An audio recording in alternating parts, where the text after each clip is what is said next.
नमस्कार साथियों, आइए करते हैं शुरुआत। हम आगे बढ़ाते हैं अपनी क्लास को। जैसा कि आप सभी को पता है ना, अभ्यास सीरीज को आगे बढ़ा रहे हैं और हम पहुंच चुके हैं अपनी अपनी 18वीं क्लास पर। ठीक है भाई, आगे बढ़ाएंगे इन क्लासेस को, हम आगे चलते रहेंगे लगातार। आपका सामान्य अध्ययन के वो सभी शानदार, इंपॉर्टेंट, महत्वपूर्ण जो भी आप कह रहे हैं वो सभी क्वेश्चन आपके यहाँ मिलने वाले हैं। मैं आपको बता दूं, देखिए ये क्वेश्चन आपके सभी प्रीवियस ईयर क्वेश्चन है। बिना प्रीवियस ईयर क्वेश्चन के आप पता नहीं लगा सकते कि क्या लेवल है एग्जाम का या जीएस के कौन से क्वेश्चन इसमें पूछे जाते हैं। ध्यान देंगे आप सभी, बिना किसी देरी के हम शुरुआत करते हैं और आगे बढ़ाते हैं अपनी सीरीज को। देखिएगा ध्यान से जरा, क्या है आपका पहला क्वेश्चन। कहता है कि सम्राट अशोक किसके उत्तराधिकारी थे। उत्तराधिकारी का मतलब होता है कि किसके बाद इन्होंने मौर्य साम्राज्य में पद संभाला था या मगध साम्राज्य का पद संभाला था। तो देखिए मैं आपको बता दूं, जो चंद्रगुप्त मौर्य के बेटे थे जिनका नाम था बिंदुसार, उन्हीं के पुत्र हुए अशोक। और बिंदुसार की मृत्यु के बाद ही जो मगध साम्राज्य का, मौर्य साम्राज्य का जो कार्यभार संभाला था वो अशोक ने संभाला था। तो ये थे आपके बिंदुसार के क्या उत्तराधिकारी, याद रखेंगे सभी। ठीक है, आगे देखिए क्वेश्चन कहता है कि सांची के स्तूप का निर्माण किसने कराया। देखिए मैंने आपको बताया था कि स्तूप जो है आपका वो क्या होता है, भगवान बुद्ध के जो भी पवित्र सामग्री होती है उसको सजोने का, उसको संभालने का एक पवित्र स्थल होता है किसका, बुद्धों का। तो याद रखें कि सम्राट अशोक के द्वारा सांची का स्तूप बनवाया गया था मध्य प्रदेश के अंदर। कहाँ, याद रखें मध्य प्रदेश के सांची में, मध्य प्रदेश। ठीक है भाई। और अगर बात करें, देखिए मैं बता दूं, स्तूप से संबंधित क्वेश्चंस भी आपके पेपर में आते हैं। कैसे आते हैं, वो ऐसे आते हैं कि इसके पार्ट्स के बारे में पूछा जाता है। मैं आपको इसलिए मैं फोटो लाया था ताकि आपको करा भी, तो ध्यान देंगे जरा, देखें जो गेट होता है ना उसको तोरण द्वार कहते हैं। क्या कहते हैं, तोरण द्वार। ठीक है, आगे देखें डायरेक्शन में होते थे, पश्चिम तोरण द्वार, उत्तर तोरण द्वार, दक्षिण तोरण द्वार, पूर्व तोरण द्वार। तो ये डायरेक्शन के हिसाब से होते थे। वहीं देखें कि इसके ऊपर जो सबसे ऊपर वो छत्र होती थी, छत्र के नीचे जो बाउंड्री यत्री होती थी। और बड़ी बात क्या है कि उसके नीचे जो मेन बाउंड्री हो रखी है वो हर्मिका कहलाती थी। ये कई बार एग्जाम में आया, क्या कहलाती थी, हर्मिका। नीचे आप देखेंगे जहां वो पवित्र सामग्री रखी हुई है उसके ऊपर जो आकार दिया गया उसे अंड बोला जाता था। ठीक है, याद रखेंगे। वहीं ये जो आपका दिख रहा है प्रदक्षिणा पथ, ये क्या है, ये चारों तरफ की ये चक्र है। सबसे बाहरी दीवार को कहते थे वेदिका, और प्रदक्षिणा पथ और इसके अंड के बीच में जगह बसती है उसको मेधी, जो बाउंड्री उसे क्या कहा गया, मेधी। ठीक है भाई, याद रखेंगे सभी। नेक्स्ट अगर मैं आगे बात करूं आपसे, ये इसके पार्ट है, याद रखेंगे। नेक्स्ट देखिए क्वेश्चन क्या है अगला। अगला क्वेश्चन कहता है हमसे, श्रीनगर को या सॉरी श्रीनगर शहर को किसने बसाया था या किसके द्वारा श्रीनगर शहर की स्थापना की गई। तो देखिए याद रखेंगे, मौर्य वंश के शासक अशोक महान, जिनके द्वारा कश्मीर का या जम्मू कश्मीर का शहर आपका श्रीनगर बसाया गया। ठीक है, याद रखेंगे सभी। चलिए आगे बात करते हैं। देखिएगा अगला क्वेश्चन करते हैं, क्या है क्वेश्चन, मौर्य वंश का अंतिम शासक कौन था। तो देखिए बात करिएगा, देखिए मौर्य वंश के अंतिम शासक के क्वेश्चन अगर आपसे आता है इसमें दो क्वेश्चन बन जाते हैं कि मौर्य वंश का प्रथम शासक कौन था। प्रथम शासक कौन था, तो प्रथम तो वही जिन्होंने स्थापना की थी, और स्थापना की चंद्रगुप्त मौर्य जी के द्वारा, चंद्रगुप्त मौर्य। और वहीं अगर हम बात करें अंतिम शासक की, तो देखिए अंतिम शासक का नाम था वृद्धरथ। क्या नाम था, वृद्धरथ। वृद्धरथ इसके अंतिम शासक थे जो मौर्य साम्राज्य में राज किया, जिन्होंने, याद रखेंगे सब। चलिएगा अगला क्वेश्चन करते हैं, क्या कहता है। वही आपको क्वेश्चन आगे से आगे, देखिए मैं आपको कमेंट के लिए दूंगा, ये मैं लाया भी इसलिए था ताकि आप कमेंट में बता पाए। लास्ट क्लास अगर किसी ने लिया तो वो कर लेगा आराम से। इस क्वेश्चन बताएंगे कि मेगास्थनीज की पुस्तक का नाम क्या था। ठीक है भाई, चलिए देखते हैं जरा कौन बताता है, किसका कमेंट मेरे पास आता है ना, मैं कमेंट चेक करूंगा जरूर। चलिएगा बाकी आप बताते रहे, जो भी आपकी दिक्कत है, जो भी आप जैसी चीज चाहते हैं या फिर कुछ भी है आप बताएं कमेंट में कि जी ऐसे करवा दो, कराएंगे। मेगास्थनीज किसका दूत था, देखिए इस क्वेश्चन को मैं आपको कराऊंगा। कहानी है सीरिया के राजा की। सीरिया में एक राजा राज करता था जिसका नाम था सेल्यूकस निकेटर। क्या नाम था, सेल्यूकस निकेटर। सेल्यूकस निकेटर और चंद्रगुप्त मौर्य और सेल्यूकस निकेटर में दोस्ती हो जाने के बाद सेल्यूकस निकेटर के द्वारा अपना राजदूत या अपना दूत कहाँ, भारत भेजा गया था मेगास्थनीज के नाम से, याद रखें सभी।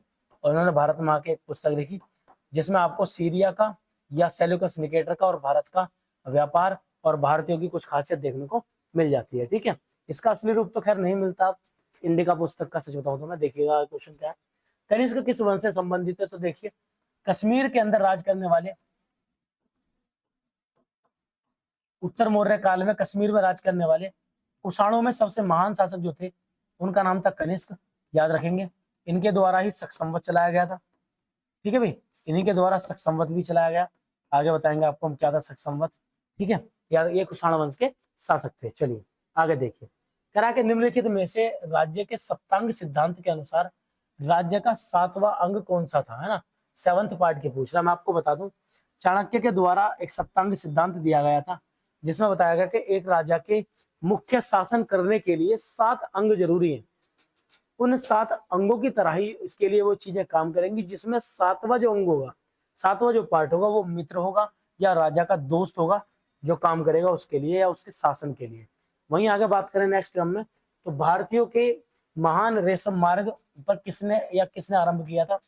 ये तो जबरदस्त और बढ़िया क्वेश्चन है भाई, है ना, most and the most important question है ये, याद रखना। कैसे इंपोर्टेंट है मैं आपको बता दूं, तो याद रखना कि कनिष्क के द्वारा, कुषाण वंश के शासक कनिष्क के द्वारा रेशम मार्ग या सिल्क रूट की शुरुआत की गई थी। अगर मैं आपको दिखाऊं तो ये क्वेश्चन तो बहुत ही जबरदस्त है, आप लोगों के काम का है। आज चाइना इसके ऊपर आंख दिखाता दुनिया को।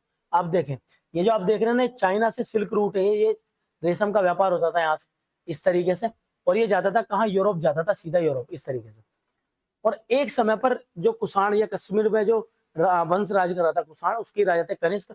कनिष्क के द्वारा इस पे राज किया गया, इसको अपने कंट्रोल में रखा गया था। आज चाइना इसके ऊपर घमंड दिखा रहा है या आंख दिखा रहा है, जिसमें इसने एक वो चलाया था, एक ग्रुप चलाया, मतलब एक काम वो चलाया था, योजना one road one belt, OROB के नाम से, जिसको वो रेशम मार्ग, पुराने रेशम मार्ग से जोड़ रहा है। ये पुराना रेशम मार्ग है जो चाइना से शुरू होकर के कहाँ जाता था, सीधा यूरोप जाता था, ठीक है, याद रखेंगे सभी। चलिए, चाणक्य का अन्य नाम क्या था, तो लास्ट क्लास अगर आपने देखी है तो आप आंसर लगा लेंगे, अदरवाइज मैं आपको बताता हूँ। चाणक्य का अन्य नाम था क्या आपका, विष्णुगुप्त या फिर कौटिल्य। क्या था भाई, विष्णुगुप्त या फिर कौटिल्य इनका दूसरा नाम था, ठीक है, याद रहेगा। चलिए आगे करते, क्वेश्चन क्या है हमारा, पेरिलिप्स ऑफ इरिथ्रियन सी। देखिए मैं आपको बता दूं, ये क्वेश्चन बहुत ही बड़े एग्जाम में आया था। मैं तो नहीं कहता कि उस एग्जाम में आएगा, बट आपके एग्जाम में आने के पूरे चांसेस है। ये पुस्तक किसने लिखी है, तो एक्चुअल में कहानी क्या है, इसमें से कोई भी नहीं है, नन ऑफ दीज उसमें आंसर था, तो वहीं से मैं इसको लेके आया, आपको करा दूं। आप याद रखें इस बुक को, या कह दूं इरिथ्रियन सी, पुराने समय पे इरिथ्रियन सी कहा जाता था अरब सागर को, है ना, उसी के ऊपर ये किताब लिखी गई थी, अरब सागर को। और इस किताब को लिखने वाले ऑप्शन में तो है नहीं, इस किताब को मेनली लिखने वाले थे विलियम एच सॉर्फ। विलियम एच सॉर्फ के द्वारा ये पुस्तक लिखी गई थी, जो ऑप्शन में नहीं थे, इसलिए आंसर क्या हो जाएगा, डी, नन ऑफ दीज। चलिए करते हैं 12वां क्वेश्चन। कह रहा है कौटिल्य ने अपने अर्थशास्त्र में राज्य के कितने अंगों का वर्णन किया था। आप समझ गए होंगे, जिसका मैंने आपको बताया 7वां अंग मित्र है, तो कितने भाई, 7 का, ये 6 लिखा हुआ है, बाकी कोई जरूरत नहीं है इनकी। तो 7 अंगों का सप्तांग सिद्धांत की बात करी थी कौटिल्य ने अपने अर्थशास्त्र में, जो किसका है, जो वर्णन करता है किसका भाई, राजनीतिक नीतियों का। आगे क्वेश्चन कह रहा है कि तक्षशिला विश्वविद्यालय कहाँ पे स्थित है, तो मैं आपको बता दूं, दुनिया की या विश्व की सबसे पुरानी विश्वविद्यालय, सबसे पुराना विश्व का सबसे पुराना विश्वविद्यालय है ये। अब तो खैर खंडर में तब्दील है, ये फिलहाल मिलेगा आपको वर्तमान पाकिस्तान में। पहले ये भारत का हिस्सा था, जब बंटवारा हो गया तो ये पाकिस्तान में चला गया। ये विश्व का सबसे पुराना विश्वविद्यालय कहा जाता है, याद रखेंगे सभी। आगे समय के साथ इसको ध्वस्त कर दिया गया था। यदि आपसे पूछे कि भारत का सबसे प्राचीन कौन सा है, तो याद रखिएगा भारत का सबसे प्राचीन, वर्तमान भारत का, बंटवारे से पहले तो हमारा ही था भाई ये भी, अब बंटवारा हो गया तो चला गया। अब भारत का जो फिलहाल है वो है नालंदा विश्वविद्यालय, जिसका रिन्यूएशन दोबारा हुआ है, नालंदा विश्वविद्यालय, ठीक है भाई, नालंदा विश्वविद्यालय जो कहाँ पे है, बिहार के अंदर, याद रहेगा सभी के।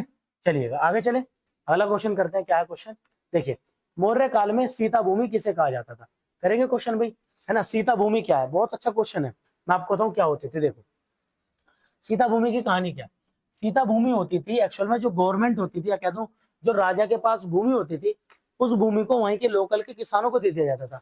और किसान क्या करते थे, उपज जो होती थी उस उपज का कुछ भाग राजा को दे देते थे, एज अ टैक्स कह देंगे एक तरीके से। तो उसी जगह को या उसी भूमि को क्या कहते थे, राजकीय भूमि, ठीक है। और इससे मिलने वाली जो आय होती थी या टैक्स होता था, उसको क्या कहते थे, सीता कर, उसी को सीता कर कहते थे। तो कहते हैं हमारे टाइम पर आज कहते थे गवर्नमेंट की जमीन है, ऐसे उस टाइम पर राजा की जमीन होती थी, राजा की भूमि होती थी एक पर्टिकुलर, और वो गरीबों को देते थे बोने के लिए, कहते खेती करने के लिए। चलिए करते हैं अगला क्वेश्चन। क्या है हमारा 15वां क्वेश्चन, कह रहा है शक संवत का प्रारंभ किस किस सम्राट के शासनकाल में 78 ईस्वी में किया गया था। मैंने आपको बताया कि कुषाण वंश के शासक जब कनिष्क राज्याभिषेक इन्होंने किया था। तो राज्याभिषेक का जो इनका समय था वो यही था 78 AD, जहां से शुरुआत हुई किसकी, शक संवत की। याद रखना, यहीं से शुरुआत हुई शक संवत की। और बड़ी बात यह है कि शक संवत कैलेंडर आज भी भारत सरकार के द्वारा स्वीकार्य है, या कह दो हमारा राष्ट्रीय कैलेंडर है। क्या है भैया, राष्ट्रीय पंचांग। याद रखेंगे सभी, जिसको स्वीकार किया गया था कब, मार्च, या कहते हैं 22 मार्च 1957 को इसको स्वीकार किया गया था। ठीक है भाई, याद रखेंगे सभी। तो शक संवत शुरू किया गया कनिष्क के राज्याभिषेक के समय पर। कैसे लगी आप सभी को क्लास, जरूर बताइएगा, कमेंट कीजिए। यदि पसंद आती तो लाइक कीजिए, चैनल को सब्सक्राइब कर लीजिए। ये सीरीज आपकी देखिए, मैं आपको बता दूं सिंपली, इसमें हम बात करेंगे आपका बिल्कुल जो बेसिक लेवल है उसको शुरू करेंगे और हाई लेवल तक हम क्वेश्चन करने वाले हैं। क्लासेस देखिए लगातार आगे बढ़ती जा रही है, आप पीछे रह जाएंगे। 18 क्लासेस ऑलरेडी हो चुकी है, अगली क्लास में आपसे मिलने वाले। अगर आपने नहीं किया है ना क्लास, तो इन क्लासेस को कर लीजिए, छोटी क्लासेस है, जल्दी आप इन्हें कर लेंगे। और कैसे लगी क्लास जरूर कमेंट बॉक्स में बताएंगे। बाकी हम मिलते हैं अगली क्लास में, तब तक के लिए जय हिंद।